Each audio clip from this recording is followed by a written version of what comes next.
Usually I don't post. Usually I don't post, but I want the world to know. Hey Gems, welcome back to my channel. I'm Coach Lux, owner of Lux Wellness, and I'm happy to be back with part 2 of understanding and implementing healthy isolations as we continue on our healing journey, rediscovering ourselves, and embracing our mental and emotional wellness. If you are new here, I would love to have you a part of the Lux Wellness family. Go ahead and hit that subscribe button so that way you'll never miss another upload. This is where we primarily focus on mental health, emotional wellness, and everything in between as it relates to lifestyle, self-care, and mindset. And, I want you to look at this new journey in your life as you rebranding yourself, you becoming a new you, regardless of your past experiences, current experiences, childhood trauma, adulthood trauma, and any other mental health and emotional wellness challenges in between. Let's get into today's video. So I documented a few talking points that I want to be sure that I cover in this section of the series that my heart desires and that I feel is so imperative as you develop a plan of execution, as you plan to put healthy isolations as a part of your healing journey and your emotional recovery. So let's get into it. The first talking point I really want to cover that I think is so important is identifying what this phase or moment of healthy isolating means to you. What are you really going to be putting into practice? What is it that you plan to execute during this time of being isolated? And in the prior video, I made a statement where I stated that communication is very important when you decide to implement healthy isolation in your healing journey and or your recovery journey. And I also stated that there are some times where notification is not required. And I stated that I was going to touch on that a little bit more. So I want to make sure that I touch on that in today's video. So I want to make sure that we understand that healthy communication is a part of us becoming a better version of ourselves. And by healthy communication, I mean, there are individuals in your life that are really rooting for you to become a better version of yourself, that are rooting for you to get to this place of healing where you can recreate your own happiness and recreate yourself. And you have to be vigilant enough to identify these individuals. And when I say individuals, I'm talking about from friendships to family members, people that you engage with day to day, people that you share some of your most intimate self with. You have to be able to identify from your own perspective who these individuals are. Those are the individuals that you want to give notification that you are going to be giving yourself a healthy isolation phase and or moment, whichever one your life will allow you to do. So that way you don't seem as if you've just fallen off out of communication, or you don't promote that there is an issue between you and that individual.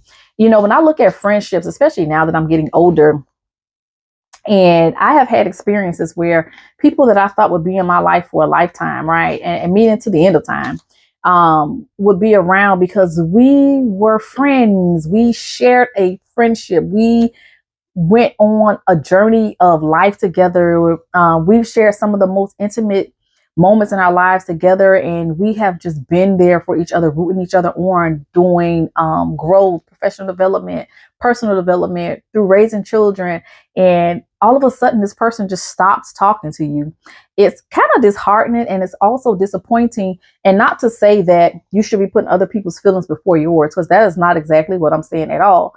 What I'm saying is, if you are trying to become a better version of yourself, one of the things you want to first foster is managing healthy communication and managing healthy relationships. And a part of that comes with giving those who love you, who show up for you the most, who is rooting for you to become the next level of yourself, let them know you're probably not going to be as accessible. You're not probably going to be as communicative. You need a moment. You need time to kind of fall back and really focus on who is it that you're really becoming, on things that have been a little bit challenging for you. And me being a therapist and life coach, I am strongly a huge advocate for confidentiality. So I'm not telling you to go and spill the tea and put your whole heart into this level of communication.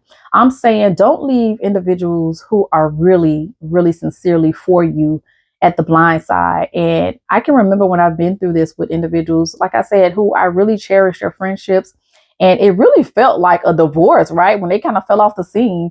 And I know, because of the kind of friend that I am, that it could not have been anything that I did wrong, or any level of impact that I put on a friendship. So for moments, it left me kind of thinking, what could have happened? And I know that sometimes when we're going through things, the first thing we do as a response is we run, or we hide, and we become isolated, right? Because we don't want individuals to know when we are at our lowest, or sometimes it's a protective mechanism where we don't want to have to answer certain questions, or we don't want to have to be burdened with certain conversations. And I understand that, but let's also understand that a part of managing healthy relationships is being open to when we're not feeling so well. And I think that's one of the biggest problems why we see a lot of individuals suffering in silence, because the stigma that comes with mental health, for one. Secondly, individuals feel that they are not in safe environments to communicate when things are going on in their life. So they just rather fall off. And I would strongly encourage you not to do that, because I remember how that felt when it was done to me. And I try my best with those friendships that I know are sincere and that are really for me. And these are people that are really have my life and my mental health, my physical health, and my emotional wellness at the best interest that they can, right? Because we are to some degree responsible for each other's emotional wellness, if you look at it like that. Because if not, then why are you friends? If not, then why are you close? Why are you engaging, and why are you sharing a life together as friends? So I think that it's important to communicate when you are going to be taking that moment and phase of implementing healthy isolation into your life, as opposed to just isolating and leaving people wondering what's going on with you. Now, at the time, I knew that these individuals were safe, because I continued to see them show up on social media. So I know they were safe. And I did continue to reach out, and I made every attempt to try to be the friend that shows up. But at some point, you have to protect your own feelings, and you have to set a boundary for yourself that this may not be the right time to have the sensitive conversation, and or this individual may not be in a good place to have the conversation. But as an effort to prevent all of the negative emotions that come with that, please be sure to communicate with those that you love, those that you know are your B team, meaning that they're going to be there regardless of what's going on. That you let them know that you are going to be going on a personal journey of healthy isolation. Second talking point, I want to talk about when you start to experience and or battling challenges with feeling lonely on this journey. And I think some of you may have already experienced some level of this, because you're going into your healthy isolation moments feeling lonely. And loneliness can bring so many different emotions for so many different reasons, right? And when we talk about loneliness, we're not just talking about loneliness from an intimate relationship. You can be someone that's recovering from grief. You can be someone that's recovering from a divorce. You can be someone that's recovering from a failed relationship. You can be someone that's recovering from the loss of a child. You can be someone that's recovering from the loss of a parent or a close family member. So there are so many different ways to look at loneliness, right? And regardless of what your loneliness season looks like, I want you to really think about how you're going to tackle this feeling of loneliness during your healthy isolation. Are you going to really trigger and pinpoint where these feelings are coming from and what this loneliness means to you? Now, flipping the script a little bit. If you are someone who's identified that this moment of loneliness means for you that you are just not with someone who you had around for the sake of feeling secure emotionally, or just for the sake of having someone around in your space, then you really need to think about how you are managing relationships overall, right? Because I know that sometimes when we feel lonely, we feel compelled to just have someone around, regardless of the impact they may be having on our emotional or mental health, regardless of how they treat us, regardless of how they nurture us emotionally, regardless of how they make us feel safe, how they make us feel worthy, and the value that they place on having us around. Because regardless of your state, I want you to know you still hold a value. Regardless of your experiences in life, you still bring something to the plate.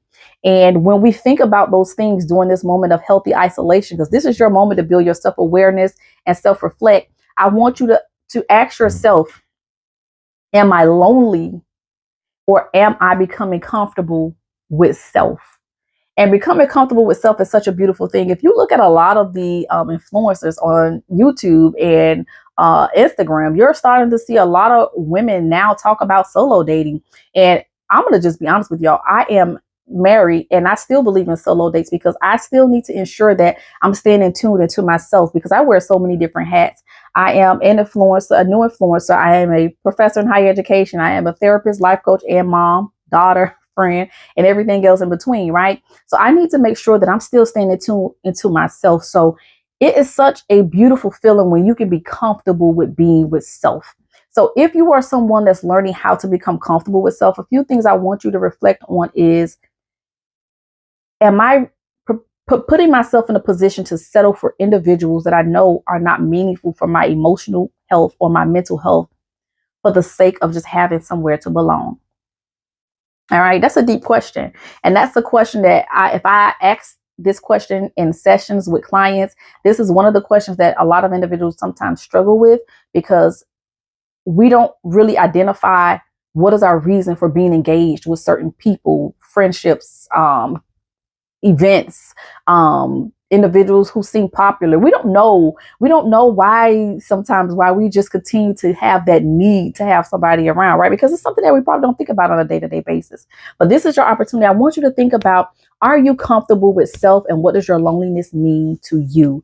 And here's what I also want to say: while you're in this space of being healthy, isolated, I want you to identify what is it that you need and require from yourself to be comfortable with yourself in this space, in this season of your life. Because here's the thing: if you cannot be comfortable with yourself, if you have not indulged into enough self-discovery to really know who you are and how you want to show up in your life, then you cannot put that expectation on other people if you feel like they failed you when they were supposed to show up in your life. All right. So last talking point I want to talk about is social interaction. We need to be sure that our social interaction as far as social media, and I'm going to touch on this initially because I know this is heavily impacting a lot of lives and perspectives, right? Because we look at individuals on social media and we build our own perspective of people that we don't even know. So one of the things I want you to stay abreast of is how the people that you're following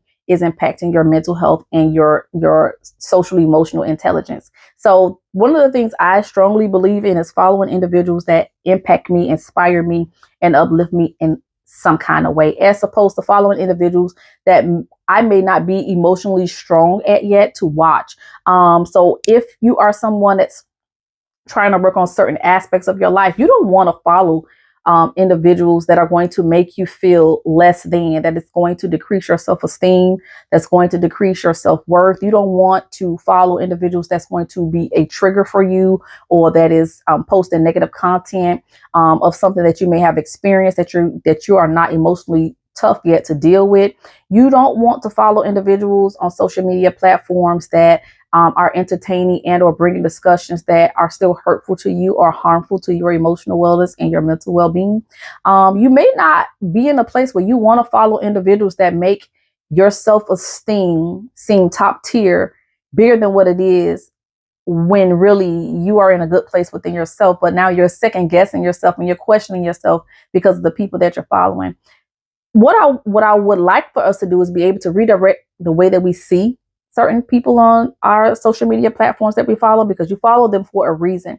And as opposed to allowing their lifestyles and or their content to impose or impact how we feel about ourselves and about our lives, how can we be inspired to become a better version of ourselves through this person's content? And there are so many women out there and men that inspire me, and those are the only individuals that I follow. If it doesn't feel good, stay away from it.